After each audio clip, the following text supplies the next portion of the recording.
dibuang? Tidak ada. Oke, baik. Untuk memulai kegiatan pembelajaran pada pagi hari ini supaya berjalan dengan lancar, alangkah lebih baiknya kita berdoa terlebih dahulu. Silakan Mas Putra sebagai ketua kelas dipimpin. Kita untuk siap berdoa, mulai.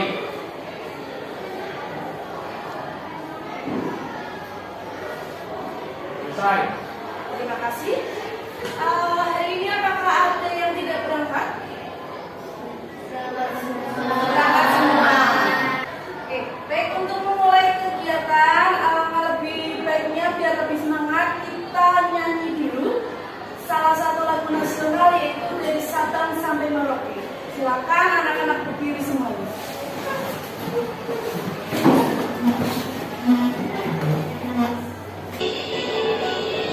Dari Sabang sampai Merauke, berjalan pulau-pulau, semua nyambung menjadi satu.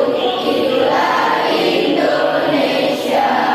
Indonesia tanah airku, yang berjanji padamu, melindungi tanah airku, tanah airku Indonesia. Tangan buat kalian semua.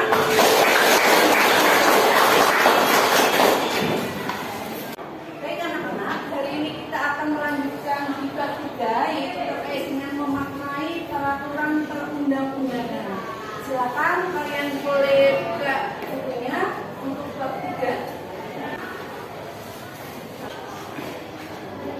Tahukah kalian bahwa dalam pergaulan hidup sehari-hari kita selalu menjumpai yang namanya aturan, di mana senantiasa diatur oleh peraturan di kehidupan kita, baik itu peraturan yang tertulis maupun peraturan yang tidak tertulis. Masih ingatkah kalian terkait dengan norma? Norma? Apa itu norma? Adalah kaidah atau aturan yang mengikat manusia dalam masyarakat yang dijadikan sebagai pedoman tingkah laku dalam kehidupannya, dan apabila dilanggar maka akan dikenakan sanksi dengan peraturan perundang-undangan. Nah, maka dari itu di sini ditekankan lagi bahwa ada yang namanya penilaian sikap, penilaian pengetahuan, dan penilaian keterampilan. Itu nanti akan diwujudkan dalam kegiatan belajar selama ke depan.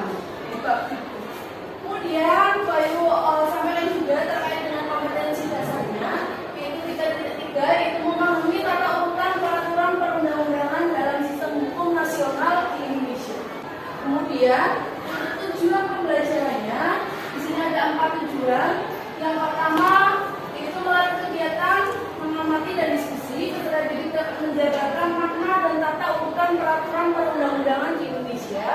Yang untuk model pembelajarannya di sini Bayu menggunakan model pembelajaran PBL atau Problem Based Learning atau pembelajaran berbasis masalah. Jadi nanti kita akan membahas suatu masalah untuk dipecahkan solusinya seperti apa. Selanjutnya, Bayu bagi beberapa kelompok belajar. Oke, di sini ada masing-masing kelompok ada 5 anak. Silakan dicermati kalian masuk ke kelompok yang mana. Oke, baik, sudah berkelompok semuanya? Ya. Oke, baik. Hari ini kita akan mulai mendiskusikan terkait dengan makna tata urutan peraturan perundang-undangan di Indonesia. Oke, sebelumnya coba kalian amati terkait dengan gambar yang ada di layar. Oke, ada gambar apa di situ? Orang? Oke, menggunakan zebra. Dibantu sama siapa itu? Polisi. Iya, tepatnya ada di lampu merah. Bahkan di situ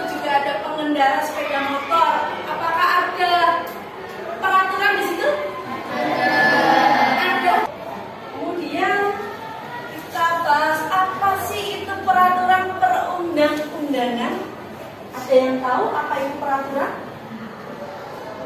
Peraturan perundang-undangan. Ya, siapa? Ajam, ya, silakan Mbak Ajam. Peraturan perundang-undangan adalah suatu aturan yang bentuknya tertulis dan dibentuk oleh lembaga negara atau pejabat yang berwenang dan mengikat secara umum atau berlaku secara umum tanpa kecuali. Ya, betul sekali Mbak Ajam bahwa peraturan perundang-undangan termasuk peraturan yang tertulis. Ya, Sel, apa Sel? Negara Indonesia adalah negara hukum. Berarti sudah hal yang tentu bahwa kita harus menaati hukum yang berlaku di Indonesia. Karena sudah ada pasal yang mengatur, ada peraturan yang mengatur terkait dengan hal tersebut. Ada peraturan yang paling tinggi, yaitu adanya Undang-Undang Dasar Negara Republik Indonesia tahun 1945. Kemudian yang kedua ada TAP MPR. Ketiga ada Undang-Undang. Baik, setelah memaparkan materi tadi, sekarang waktunya kita berdiskusi per kelompok masing-masing. Baik, aku membagikan LKPD terkait dengan kelompok hari ini.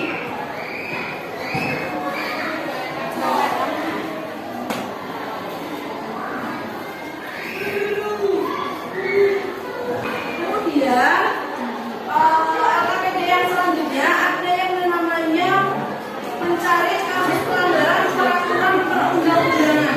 Silakan kalian cari beberapa contoh terkait dengan kasus pelanggaran perundang-undangan. Silakan, Wai kasih waktu buat berdiskusi. Apabila ada yang kurang paham, kurang jelas, silakan boleh ditanya.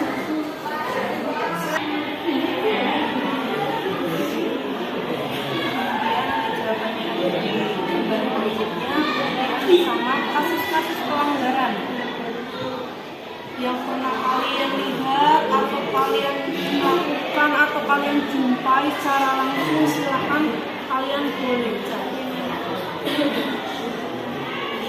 kasus pelanggarannya apa, kemudian melanggar peraturan apa, kemudian sanksinya bagaimana. Misalnya untuk mencari informasi terkait dengan kasus-kasus pelanggaran.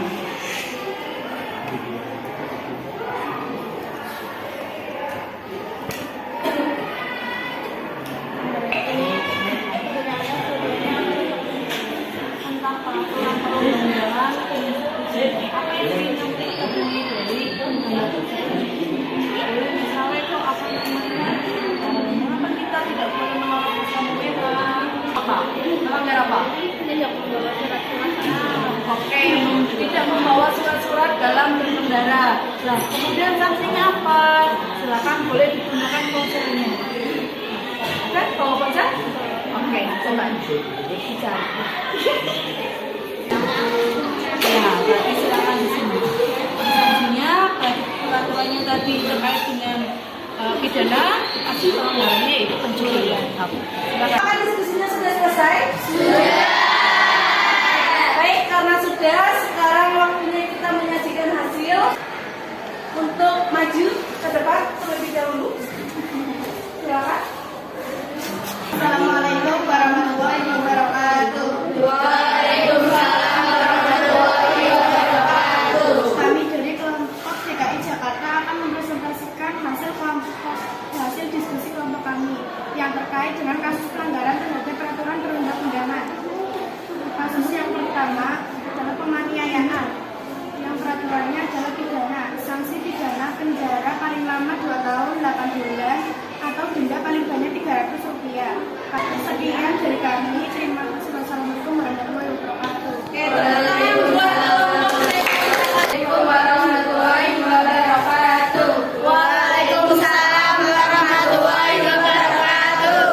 Kami dari kelompok ini akan mempresentasikan diskusi dari kelompok kami yang berkaitan dengan kasus pelanggaran peraturan perundang-undangan. Kasus pelanggaran tidak membawa surat-surat berkendara.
Kita duduk siap, berdoa, mulai. Selesai. Terima kasih. Ibu akhiri, wassalamualaikum warahmatullahi wabarakatuh.